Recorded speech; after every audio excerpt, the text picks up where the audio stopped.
মাননীয় প্রধান উপদেষ্টা প্রফেসর ডক্টর মোহাম্মদ ইউনূস এবং সিইসি নাসিরউদ্দিন সাহেবকেও এখন বিএনপি মনে করছে যে তারা জামাতপন্থী। বিএনপি চারদিকে জামাতপন্থী দেখে, জামাতের বিজয় হবে এজন্য সব জায়গায় তারা জামাত দেখে, আর বিএনপির স্থায়ী কমিটিতেও তারা জামাত দেখে। এনসিপিও তার দলের মধ্যে নাকি জামাত দেখে। এনসিপির দুই গ্রুপে কাদের সাথে জোট করা উচিত অনুচিত এটা নিয়ে ইখতিলাফ চলছে, আপনারা জানেন। মাহফুজ গ্রুপ, আসিফ গ্রুপ আর নাহিদ গ্রুপ, তিন গ্রুপ তিন ধরনের অবস্থান নিয়েছে। ত্রিভুজ প্রেম চলছে এনসিপিতে। এই জায়গায় এক গ্রুপ বলছে যে ওরা জামাত, আর এক গ্রুপ বলছে তোরা জামাত, যে তোরা আসলে আপাদমস্তক জামাত, তোরা এখানে এসেছিস জামাতের এজেন্ট হয়ে। আবার বলছে যে তোরা যতই জামাত বলো লাভ নাই, অমুকের সাথে যেতে পারবি না। মজার খেলা। বিএনপিও এখন চারদিকে জামাত দেখছে, জামাত ফোবিয়ায় ভুগছে। যেহেতু জামাতের বিজয় হবে এজন্যে হারু পার্টিগুলো এভাবেই চারদিকে জামাত দেখবে। This is reality. তো দর্শক, এই জায়গায় প্রফেসর ইউনূসকে নিয়ে বিএনপির অবস্থানের উত্থান পতন আপনারা দেখেছেন, যে কখনো প্রফেসর ইউনূস সুদখোর মৌলবাদী, দেশ বিক্রি করে দিচ্ছে, আবার কখনো প্রফেসর ইউনূস একদম জামাতের দালাল, আবার কখনো প্রফেসর ইউনূসের মধ্যে জিয়াউর রহমানের প্রতিচ্ছবি দেখতে পাওয়া যায়, আবার কখনো প্রফেসর ইউনূস বেঈমান, বিশ্বাসঘাতক। এটা হচ্ছে ইউনূস সম্পর্কে বিএনপির আকাইদ। এক এক সময় এক এক কথা বলে। তা মাঝখানে ইউনূসকে একটু আব্বা মেনেছিল, জিয়াউর রহমানের প্রতিচ্ছবি দেখেছিল, কিন্তু পরে আবার এখন তারেক রহমান নিজে ইউনূসের সাথে চূড়ান্ত কন্ট্রাডিকশনে গিয়েছেন।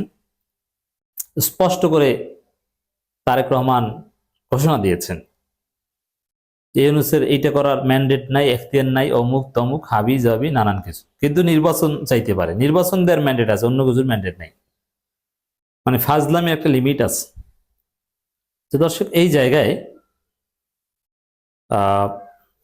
ইউনূসকে এখন জামাতপন্থী মনে করেছে বিএনপি।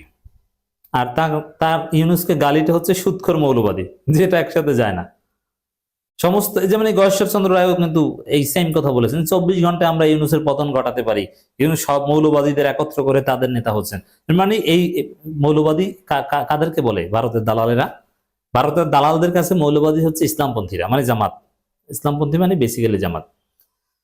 তাহলে সেই মৌলবাদীদের নেতা কে according to BNP? Doctor Yunus. তাহলে ডক্টর ইউনূস বিএনপি পন্থী, এটা কিন্তু গয়েশ্বর অলরেডি বলেছে। সিইসি কে বিএনপির লোকজন আমরা জানি, এবং আমরা এটা নিয়ে বলেছি, এই সিইসির পদত্যাগ চেয়েছি আমি, এবং সিইসি বিএনপির প্রেসক্রিপশন হয়েছে, বিএনপির তালিকা থেকে হয়েছে, এটা একদম স্পষ্ট, এটা গণমাধ্যমে এসেছে।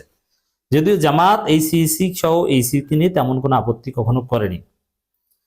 মানে জামাতের বিষয়টা হচ্ছে এরকম, ওই যে ডাকসু জাকসু চাকসু রাকসুর মতো, যে নির্বাচন কমিশন, রিটার্নিং অফিসার বা অন্যান্য যারা, তারা বিএনপির হলেও সিস্টেমের কারণে তাদের উপর আস্থা রেখেছে শিবির।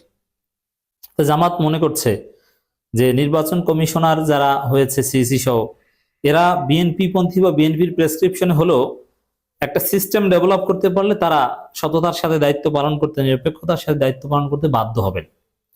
এই চিন্তা থেকে, বা এর চাইতে নিরপেক্ষ করা সম্ভব নয়, বরং বিএনপির মধ্যে 2-4 জন ভালো যারা আছে তাদের মধ্যে এই লোকগুলো নির্বাচন কমিশনে এসেছে। জামাতে এরকম একটা স্যাটিসফ্যাকশন আছে, সামান্য আপত্তি আছে, জোরালো আপত্তি নেই। এনসিপির আপত্তি ছিল, এখন সাপটার কলি পেয়ে এনসিপির কোনো আপত্তি নির্বাচন কমিশনের প্রতি নেই। তো সেই জায়গায় নির্বাচন কমিশন যেহেতু এখন একে একে সুন্দর সুন্দর পদক্ষেপ নিচ্ছে, সুষ্ঠু নির্বাচনের পথে হাঁটছে, বিএনপির পছন্দের সিইসি, এবং এই সিইসি কি করেছে আপনাদের মনে আছে? চট্টগ্রামে বিএনপি নেতাকে মেয়র বানিয়ে দিয়েছে। ইশরাককে মেয়র বানানোর জন্য সর্বশক্তি প্রয়োগ করেছিল এই সিইসি এবং এই ইসি, কিন্তু পারেনি জনগণের কারণে। সেই সিইসি এবং ইসি যখন সুষ্ঠু নির্বাচনের জন্য নানান উদ্যোগ নিচ্ছেন ডক্টর ইউনূসের নির্দেশে, এবং এমনভাবে নড়েচড়ে বসেছেন যে না,